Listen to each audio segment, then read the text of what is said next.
Hello, this is Moos Jacobs for DeBarra's spoken word, and our next special guests. All our guests are special, but some are even more special than others. up to you to decide which ones. Is Emmet O'Brien from all the way from Dublin.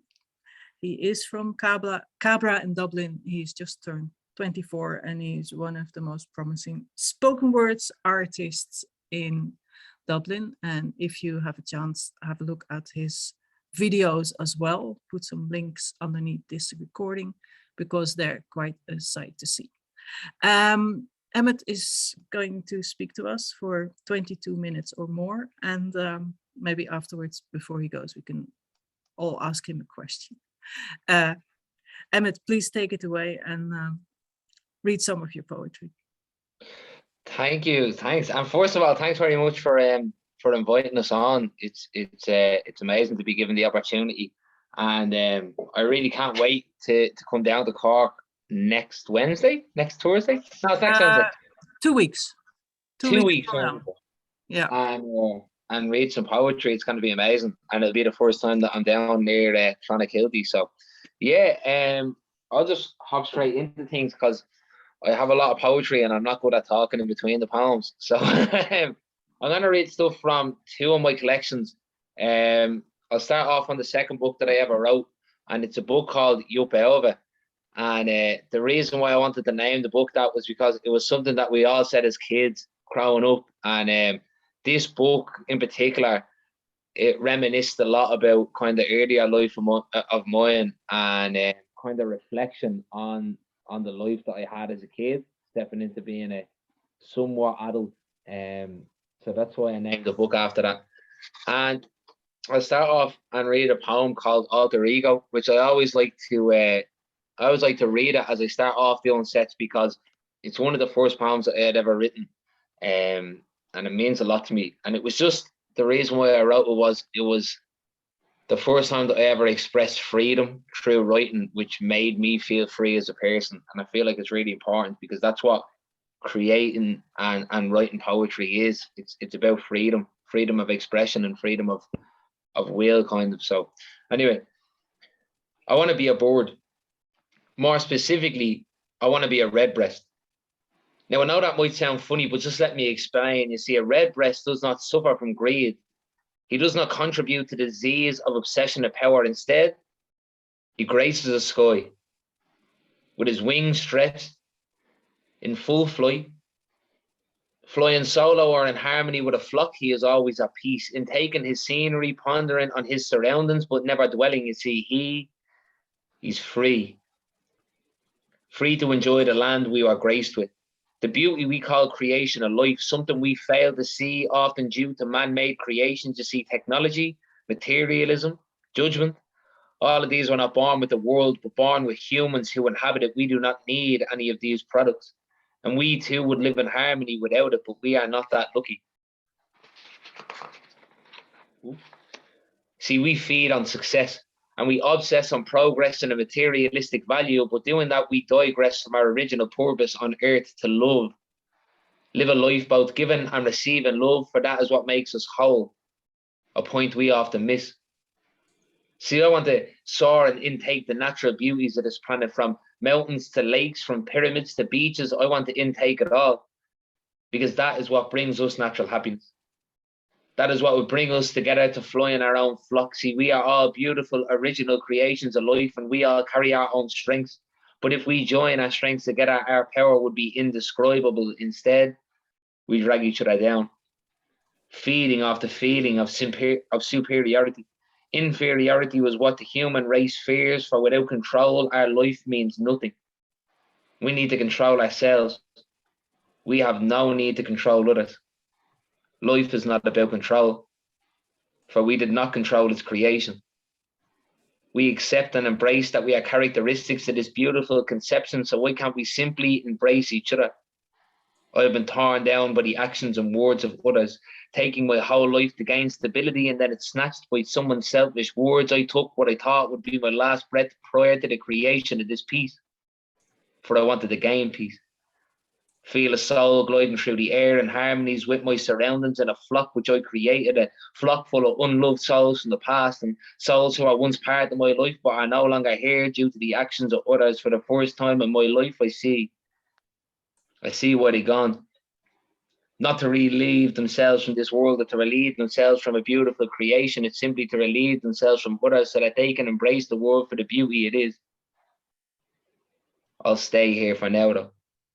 Stay in a wonderful cosmos surrounded by wonderful products being tried to be torn down by ones who claim to love and ones who claim to trust, but they are not the ones who are important in this story. I must focus and lift everyone up so we can heal each other's wings. And it's only then that we can live as birds and live a life that we were handed in harmony and in unity. If we learn to love each other, then we can truly learn to love ourselves. But the power will always stay in our hands. Thank you. It gets real, what's the word? I just like to go straight in with the emotions. I probably should have warned us that I get really, my poetry tends to be like kind of a wishy-washy of feeling real positive, and then there's a load of depression kicked in. But I suppose that's just the way that it works, really. But I'll read a poem. Actually, you know what? I'll read a poem from my third book, and it's a book that I wrote called The Illusion of Perception. And you can buy it on Etsy. You can get it on my Instagram. The link is on my Instagram. And it was a play that I had originally written, and then kind of turned into a book.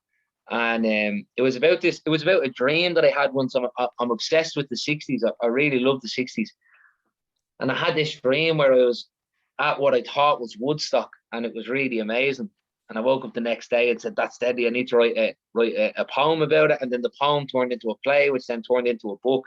And the book is kind of like a fiction spoken word crossover that dives into a young lad who gets on a time machine and goes back into the 60s and then into the 80s, and kind of to relive the moments that he wished he had always got the opportunity to see. And it kind of it was really interesting for me, because I found that the more I studied these time periods, I kind of adapted my personality to fit them, which is really strange. But in terms of writing, it was amazing because I could really get emotional about the pieces, and I feel like that's really important when you're writing, to always be emotionally involved with a piece. So I like this poem, and it's called "I'm a Nobody." Oh no, actually, you know what? I'm going to read this poem first. It's called "My Children Are Coming," and it's about Dublin. I'm a huge lover of Dublin, and when people talk about Dublin in the past, they always kind of glorify it and say that it was a beautiful place and a beautiful area. And I kind of look on Dublin now, and I don't have that same love, and I don't have that same feeling, and it really makes me jealous of the people who lived in Dublin back in the 70s and 80s, because it's very different to what it is now in terms of culture and in terms of our traditional values. I feel like we have lost ourselves in some way, and that inspired to write this piece. But yeah, my children are coming. So Dublin is changing. See, Dublin is craving a saving from the way it's behaving with all of this modernisation, or more so a realisation that art authenticity is subject to deterioration. See, this sees me craving to see a community that I once knew. The Dublin we called old school. The time when communities ruled the streets as opposed to thieves or those in poverty, or when originality was evident and breathed within the air of our society. Bolia a clear Dublin city. What used to be a place of content to me, that's now a place of mystery.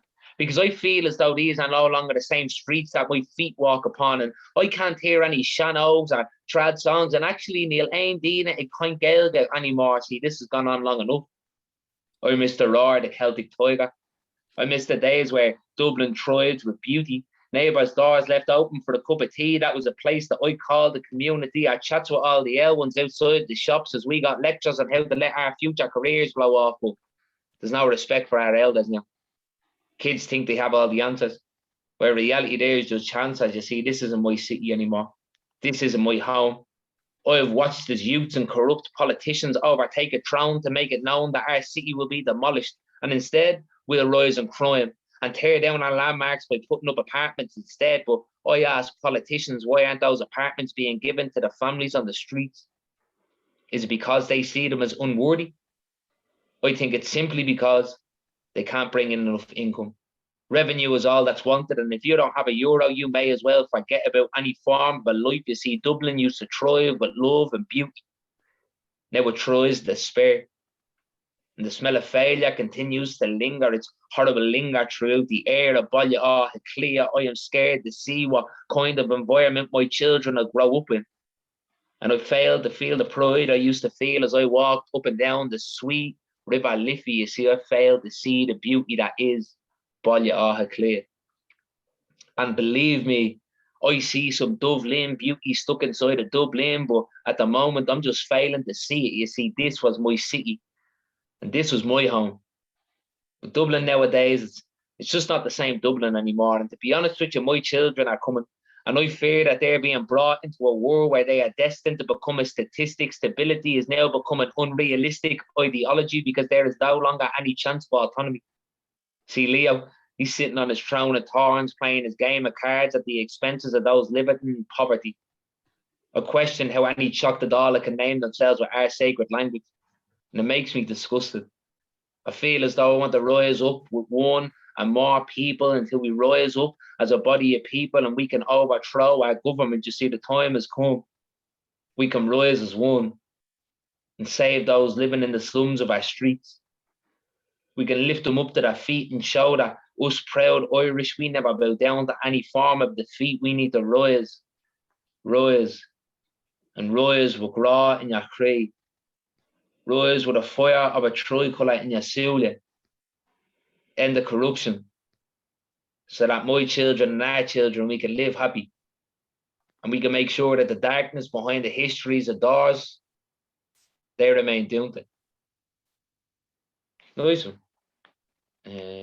I always feel like it's real weird to kind of, I find it real hard to kind of read on a Zoom call because I have this, I have a really kind of broken phone, so the front camera never works. So all of yous are looking at my face, but I'm just looking at the back of a phone, and it kind of makes it real awkward, you know. We see. I hope that you are smiling or crying or something, you know, mate. So I read another 2 pounds from this book because I really love this book, and my father grew up in Cabra and I grew up in Cabra, and we're really close to town, but we live beside Dalymount Park, which is the home grounds of Bohemian Football Club.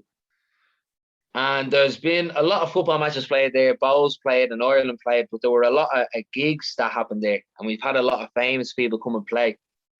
But one that my dad never stops talking about is Bob Marley. He went to see Bob Marley play in 1980, and he never ever stops talking about it. And I always remember the stories that he told me, and so I kind of wanted to put it into a poem, and I felt like it fit perfectly here. And the whole second chapter of this book is coming back to the 1980s, and one of the scenes is where I'm sitting in Dalymount Park and I'm watching Bob Marley play. And when I wrote this poem for Bohemians Football Club, and we recorded it in there. And I kind of said, does it have to be a football poem or can it be a normal poem? And he said it can be a normal poem. And I don't know if anybody has seen my poetry, but a lot of it can be very controversial because I'm very open about the lifestyle that I live, and I'm an activist in a lot of things. And one of them would be the legalization of medicinal cannabis. I feel really strongly about it, and my whole family do. So this poem was about my dad kind of growing up, and kind of the first time we ever talked about cannabis, and he kind of let his mask slip, and I find it really nice. And it's called Graciously Hear Us. So it's July 6th of 1980, and Dalymount Park, it's leafy with positivity and the love being shown by each individual. It's clear to see worry has become a mystery. We all light up green sticks of medicinal tranquility, each medicated and sedated against the outside troubles within our generation. We are gracing each other with good vibes. See, we give each other love, and so we pray to be shown love in return. We yearn for a world of peace, for a world at ease from the constant displease at war, at treason. We're using cheeses as a method of unity. We are puffing on sticks of love. I feel as though this place was a place for me. I want my son to feel as free as I free, not one sign of anxiety or paranoia. They are pleased and we are pleased too. We have the gift of life, taking each hardship in our struggles, in our strife, as we continue to strive for a blessing in a time of love. A sea of smelly dreadlocks are within my peripheral vision. I am no longer cynical. I just listen to the booms of the bongos, the cry of the Congo warrior, the idol of Nesta, a true disciple of Rasta, singing, preaching, dancing, screaming, to reach out to other people. And we can just mix up all of our love in a pot and spice it with our own experiences, and then we can store it up. Store up love, store up peace, keep it at ease, continue to store up a life that we all want to live. Thank you. Yeah, I'll give us one more from this book, and then I have one or two that I kind of remember off the top of my head. This poem is called "Love the Life You Live and Live the Life You Love," and it's a poem that I wrote when I was sitting in a park, and I have an obsession with flowers and nature and stuff. I just really feel at ease with it, and I looked at a flower one of the days in the Phoenix Park, and said that it was just I had this realization in my head that it was beautiful. And it was just born to be beautiful. And that was a really innocent and pure thought that I had. And I realized that I was putting so much expectations on myself.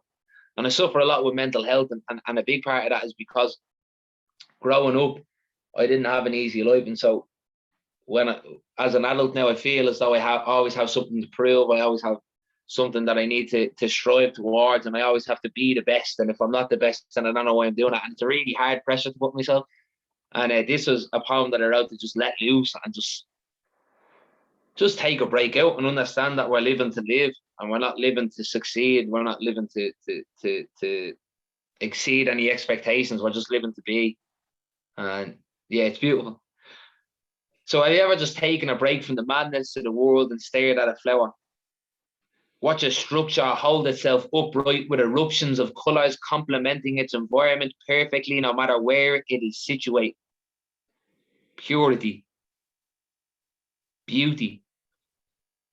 A tiny speck of soil within this humongous solar system can bring such peace, tranquility, positivity.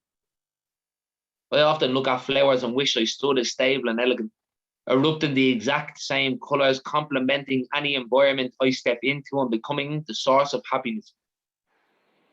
I feel as though I no longer want to have a black cloud that covers my horizon. Stormy weather is preventing any light from being shone down, casting its luminous rays of positivity amongst the community. A dark cloud prevents internal happiness and internal comfort, replaced with isolation. As a child, I really feared isolation, even though it was one of my most frequent emotions. I sat in the bedroom, putting pen to paper, watching it race to surface, creating a brand new story, a brand new mindset. See, there were reams upon reams of pages telling a tale of friendships created in my mind that I craved for in a reality. Unfortunately, none came to me for years, and so that fear it began to manifest. And as a cloud becomes a storm, I was caught in the mist being pelted. Emptiness. It was as if every raindrop that landed threw me further away from finding myself, you know. And now I look at my life years down the line with a stable life, and in some ways an inspiration to others. A life should be all right, but all that I see in my sight is a dark cloud. Thinking the worst aspect is that even though my environment has changed, I myself stay the same. Having tens or hundreds listening to me as I grace a stage is a destination of mine, but once I find myself off a stage, every time I find myself visualizing myself back in a bedroom, and I'm writing rhymes about those times of childhood that existed in fiction, fantasies, frequently visiting various feelings, visiting various friends, feeling fine, for I am then surrounded. I'm loved, inner happiness. Believe me when I say that I know I'm not actually alone or isolated, but that's the disadvantage when it comes to the strength of the mind, you know. It will make one believe that they are nothing, even though a lot of people see them as everything. I've come to the understanding that a reputation doesn't change human nature. No status can exterminate mentality. And although some see me as influential, and although some have told me I'm inspirational, and although I know my words will hit the hearts of many, I still see myself as a kid. A 20-year-old who has not experienced even a fraction of life, with a supposed potential that's bigger than his own future. Inside, I want to go back to the time where I felt happiness from a childhood. I just want to be like that flower. I still want to stand stable and hold against these stormy weather so that I can complement my surroundings and shine out beams of positivity. Influence my spectators to feel as happy as that flower makes me. And one thing that time has taught me and a reputation has brought me is that understanding no soil has ever given birth to that child and instantly it is upright and sublime. In fact, it's born a tiny bulb that stays below its mother so that it can be protected at foot. And then over time, it begins to grow and show that I can live independently. And it's only at that point then a flower will blossom. And the blossom will look beautiful. But that's because it's the final product. It's a result of continuous work and nurturing. So I'll continue to nurture myself. I'll continue to build myself up from below the bottom and work my way to the top. And only then will I be happy when I blossom. Thank you very much. So I'm gonna throw the books down, and I think I wanted to read one of these poems. I didn't want to read too much that I was gonna do in 2 weeks because I don't see the point really. I always try to give a different set, but I wanted to read a poem that I've been practicing, and it's a poem that I have a video out for called it's called 1,000 Little Love Notes, and it's a little love poem, and it was written for it's gonna sound really weird, but have you ever had like a kind of a crush on someone that you never really talked to? You just kind of see them, you're like, oh yeah, that's deadly. And I kind of wanted to write a poem because I thought I'd be real smooth and give this girl a poem and be like, hey, yeah, that's it. And it never really worked out. And then I kind of turned around and said, but it's a great poem, so I'm going to do the poem. And then if the poem is received well, that's when I can kind of be like, right, kind of look back and say that was a fun time. And the poem done real well and saved me from a lot of embarrassment. But I always feel like I kind of want to go back to it. Because an unrequited love is an emotion that we all feel, and I feel as though it's really important to share our experiences of it, you know. But anyway, so what's up? See, we lock eyes from across a melody bar, and you are shining out like a star in the bright atmosphere of eternal galaxy. See, you never cease to amaze me. With a sweet physique, you got a slick mystique, almost wanted me to act like a freak, but I can't imagine the words, so I just try to talk some absurd amount of shit to entertain you. I'd virtually sit at home and give you a slick thumbs up on Facebook and wonder if that's enough to spark an interest. See, the truth is I've got an excess of emotions that I can't even express because in actual fact, in some cases, I'm a social mess. Like I never really know how to ignite a conversation. So I just talk about a few amount of shit and sit there and wait an intellectual response to me. And I'm well and truly hopeless when it comes to flirtation. I feel as if my skills never meet general expectations. Like I'm still understanding how flirt wise work. And even though it's kind of awkward, I guess it's better than the torture that I endure from just sitting in the corner and looking at you. And I guess the reason I look so afraid when you approach me is because I am. Never know what to say, so I just smile and nod. But in my imagination, fireworks are going off. It's like my mind ignites a spark starting the path of this adventure. And honestly, I can't wait to hopefully endeavour being the one reason that you have a smile plastered on your face. Make sure you never feel like a waste of space, because I just hope you get lost in this embrace. See, 1,000 little love notes have been distilled into one tiny poem. And honestly, I highly doubt that you'll ever even know. You inspired a piece of true desire. You remind me of a female Jackie Wilson, because your love, it's lifting me higher. Now, come here, right? I think I read somewhere that science dictates when two people get lost gazing into each other's eyes, their heartbeat synchronized, and I think that's why I'm left feeling hypnotized by you. But I can't express it. So I just sit here writing rhymes filled with cryptic love notes. Another message in a bottle, just another sappy love note so we can finally gain recognition. You see, lately, all I do is envision the thoughts of you and I venturing on the sweetest of dispositions. Listen, see, 1,000 little love notes. they've been distilled into one tiny poem. And I understand what Marvin meant when he said that a sea was storming inside of him, because I feel as though I'm lost in a vast, majestic gulf of what I call lust and trust. That's not a word that comes up in my vocabulary much, because I'm sick of words of fake affection. But I feel as though you're a step in the right direction. So I guess I'll just section off a page in the back of my notebook in dedication and my appreciation for you. You see, your beauty radiates like 1,000 suns reflecting off the panes of a stained glass church window. And honestly, I don't even fucking know why I wrote this, because I'll never be able to tell you, and you'll never be able to understand the emotions that I feel, because I'm a bottler.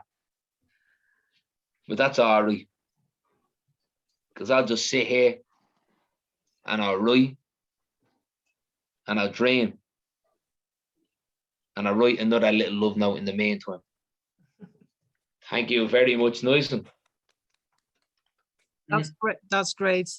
That's really great. You got lots of fans here. You got lots of really. I didn't read them all because I was watching you, but you got lots of nice notes in the chat. I don't know if you can read that yourself, or you can always send it to you. What? I will definitely have a look now in a minute. I just don't want to turn the camera around. Okay, no, that's great. Emmet, a perfect meshing of words and voice, great entertainment, says Margaret O'Regan. Definitely a fan. Okay, so you've got a fan club here. And you got I think you've got a fan club in Dublin as well, haven't you? Yeah, a little bit. It's growing. Yeah. But I want to get down, and I want to kind of grow that from Dublin to Ireland. So I'm really looking forward to coming down on the 23rd and to having a good night. Yeah. So you want to conquer Ireland, basically. Yeah, we'll see how it goes. You know, if I get Dublin and Cork, then I'm kind of flying. Yeah, I think it's funny because you know of your journeys into the 60s and the 80s and whatever. Does that resonate with your? Because I imagine you have a young audience in Dublin. Mm-hmm. And does it resonate with them? I think, truth be told, I think that it does. It does and it doesn't. I feel like they kind of, a lot of times there's an audience that will kind of see the message as a novelty. They'll see it as this kind of, oh, everything is great. And the 60s was this time that everybody just done drugs and went out and loved life and free love or whatever. But they don't, a lot of the times they wouldn't really understand the I guess the sense of freedom that I feel when I write about those times, because I study a lot of history. I'm really big into my history. So when I think about the 60s, I think about a time, especially the late 60s, the time where the world was coming out a lot of turmoil. You know, we glorify a lot of times, but when people talk about the 60s, they talk about the Beatles. They never really talk about the Vietnam War. You know, that kind of way. Yeah. And a lot of struggles that you see now as well, like, you know, like the Black Lives Matter, that started then, you know, that's exactly the civil rights movement, and this is what I'm talking about when I write about those times. Not that I feel as though I was ever part of the time, it's not that, but I really resonate with the history of those times. I resonate with the struggles as well as the upsides, and I think that's something that I don't think a lot of people really understand. Do they resonate with the message, you think? Like, you know, in a way you say, love is all you need. That's what you say. Yeah, I think people resonate with that kind of stuff. Yeah, they resonate with you know, I talk a lot about love. I talk a lot about freedom. I talk a lot about the ability to enjoy life for what it is, because I feel like life at the core is just to live, and I feel like we live in a society that is a result of thousands and thousands of years of humans inhabiting the world. But I feel like the world was never really created for us to live the way that we're living now. And I kind of think that people might understand that in ways. I feel like people really sometimes show that they understand that in ways, and that they understand the concept of just free life and kind of free love. Yeah. Okay. We've got Emmet for 10 more minutes because he has to go to another gig. Does anyone else want to ask a question instead of me hugging the microphone? Not so much a question, but Emmet, do you, like, of course I lived through that period, at the very first political action I was involved in was the fight for contraception rights, would you believe? And that was crucial. I mean, yesterday was International Women's Day, and I was talking about it in Grand Prix here in Cork yesterday. And it's hard for like people your age to actually understand the enormity of that, the fact that it was a trailblazer as well. And also, I mean, things like what we fought for and the little bits we got, and then to chip away at them and get more. One of the things was you had to have a doctor's prescription to get condoms. And then you had to find a pharmacy that stocked them. You know, it was just and still we have to fight for contraception rights even today. That, you know, they haven't extended free of charge, and also open availability of non-medical contraceptives, all that kind of thing. That's all meshed in. Like the 60s in Ireland was far behind the 60s in the US or the UK.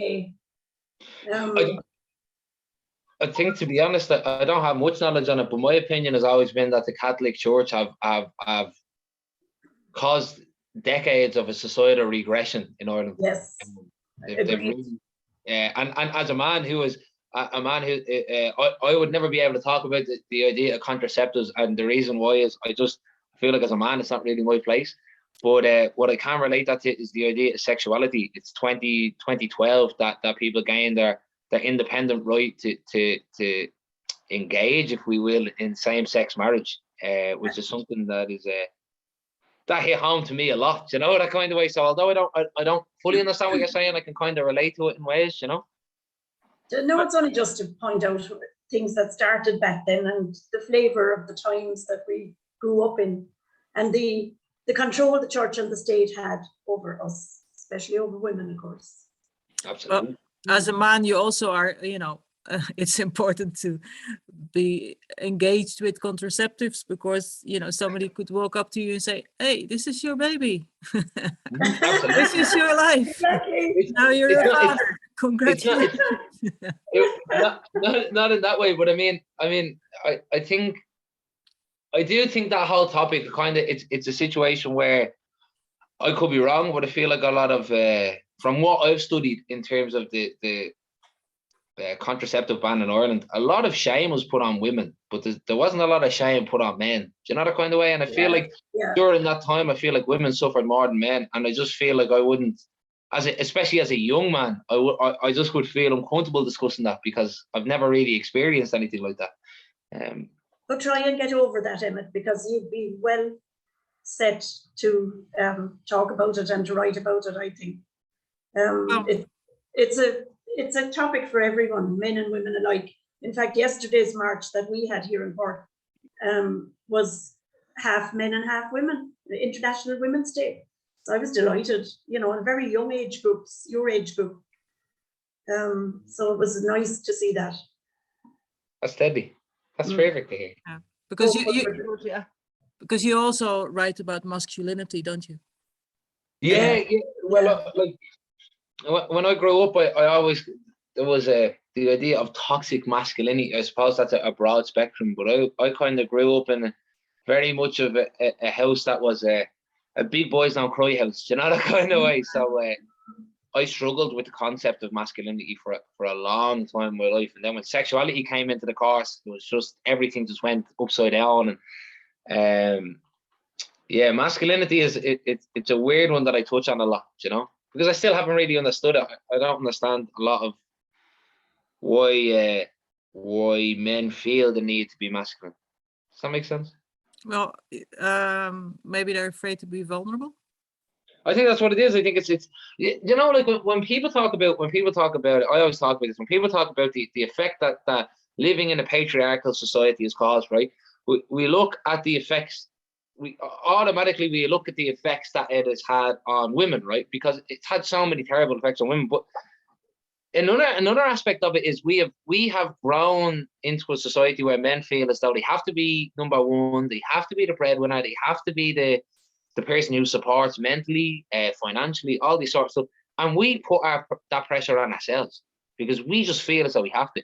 You ask a lot of men out there, should they provide for our family? They say absolutely, yeah.